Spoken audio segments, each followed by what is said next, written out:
character creation is the start point. It's the start line. It's the barrier for entry for Dungeons and Dragons. Before you do anything, right, you get this fat player's handbook and a whole lot of pages with just things to think about. It's pretty well the function of most of this book. And it is, I think, for a lot of people, kind of daunting. And they say, oh, I'm not creative. When really, like, as much as there is ample opportunity for creativity in this process, there's no necessity for it. To make an interesting character for Dungeons and Dragons, you do not need to be creative. You can pick and choose random attributes and come up with something as compelling as something really well thought out by a very creative person. So, if you are afraid that you don't have the creative chops to make someone as cool as Sir Pachibas, the character that's created by your friend Steve, don't worry about it. Relax. Just point at random pages in the book and just, go from there. I feel like that's a fairly, it's an interesting little statement to make. But I think it is fundamentally true. There is so much room for creativity, but you don't have to. It's not compulsory. And also, even when you're not trying to be creative, fundamentally you are creating something. So no matter how uncreative, how non-creative you think you are, you just made a character, regardless of whether you just make a fighter and call them Dave. There's no difference. We like to define things by all these conceptual sort of markers, right? But functionally, right, you have made a character. You made a thing. You created something. Ergo, you are creative. Works out, trust me. And I think that we can all do with a dose of chill in regards to how we feel about characters sometimes. Because it all comes out in the wash most of the time. Okay, let's say you're feeling really self-conscious about the fighter named Dave that you just made. Lean on other people's creativity if you feel like yours is flagging, right? Most of the time, when characters get made for Dungeons and Dragons, it's at the table, and with other people, especially when you are starting out, especially when you are not au fait with this thing in its entirety. You will have somebody over your shoulder trying to explain things to you, right? And I'm betting there's some good stuff up in their noggin for you to pilfer. If they say, oh, it would be really cool if that is your cue phrase for this is something that the people around me would find neat, right? Other people are a wonderful source of ideas, because ideas don't come from nowhere, and they can come from books, but the books are not going to tell you how cool the choice you just made was. It's the people at the table who are going to do that. More so than anyone else, I think the person that Warren's listening to, in terms of character decisions, is the DM. Because if you say, oh, this class looks kind of cool, and they say, yeah, that would be really cool to have because we're doing campaign rah-rah-rah.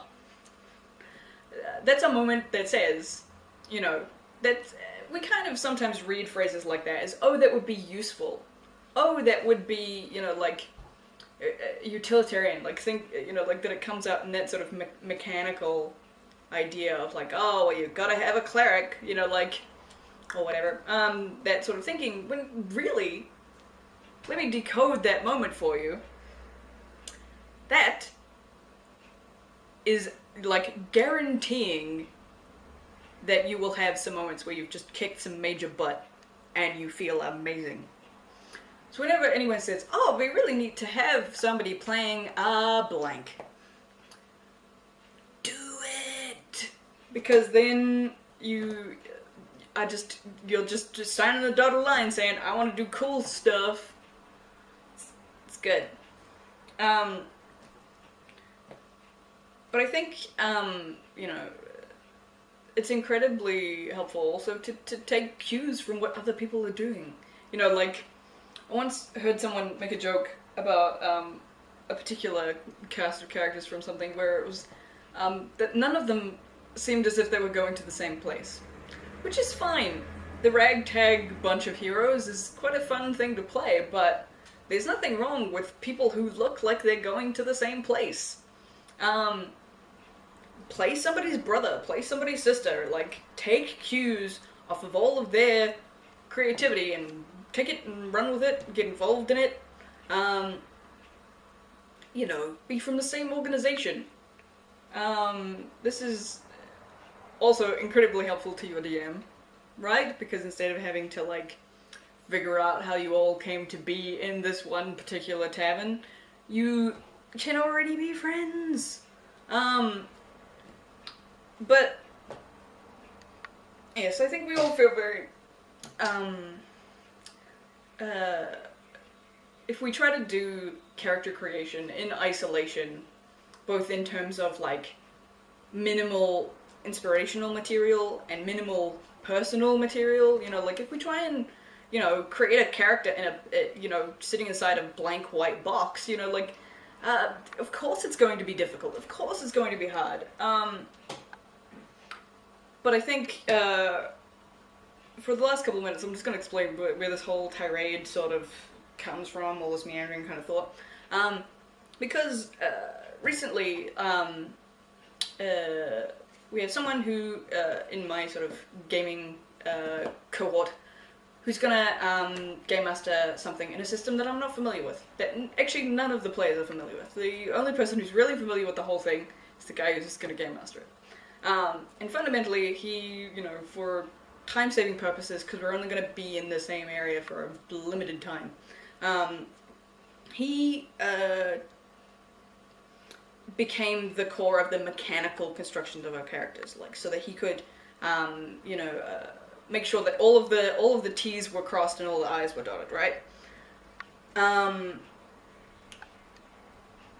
But he left. He handled it quite well, because it's very easy for when a character creation process is between, like, a DM who has, like, this whole world vision and a player who doesn't have nearly so many pieces, for the DM to kind of overstep a little bit, for the game master to overstep, and sort of take over, or basically create a character that's really cool and then pass it to the player who's supposed to play it, who feels deeply estranged from the whole process, and therefore has no fun with that character no matter how cool it is. But this was really well handled, actually, this particular instance, and I just wanted to talk about that idea of that, like, there was a lot of bouncing back and forth going on, and we had a fundamental understanding, whenever we were making those creative decisions, we'd get feedback on the world can be like this, or the world that I've established is like this, or this is how that would work in this context, you know, like, and getting that bounce back, you know, it means that you have a whole lot of understanding of how your character fits into the whole thing, so you won't roll up to the game session looking like you got dressed in the dark, essentially.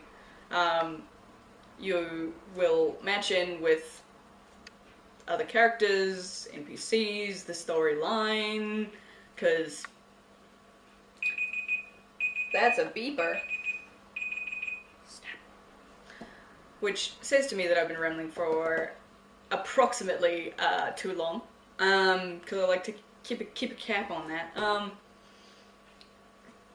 But you know, you gotta keep yourself together. And yeah, don't roll up looking like you dressed in the dark. But yeah, the whole creative process of making characters is really important, and have a lot of fun with it, and you know, just have an idea of what everybody else is doing. I'm a real advocate for not just making a character on your own, because I think they turn out more interesting with other people's input, and also because then, you know, they're contextualized. Even though, yes, you can create a character on your own and bring it, so long as you sort of check in, right? Like, you do want to, like, put some other people's eyes on it,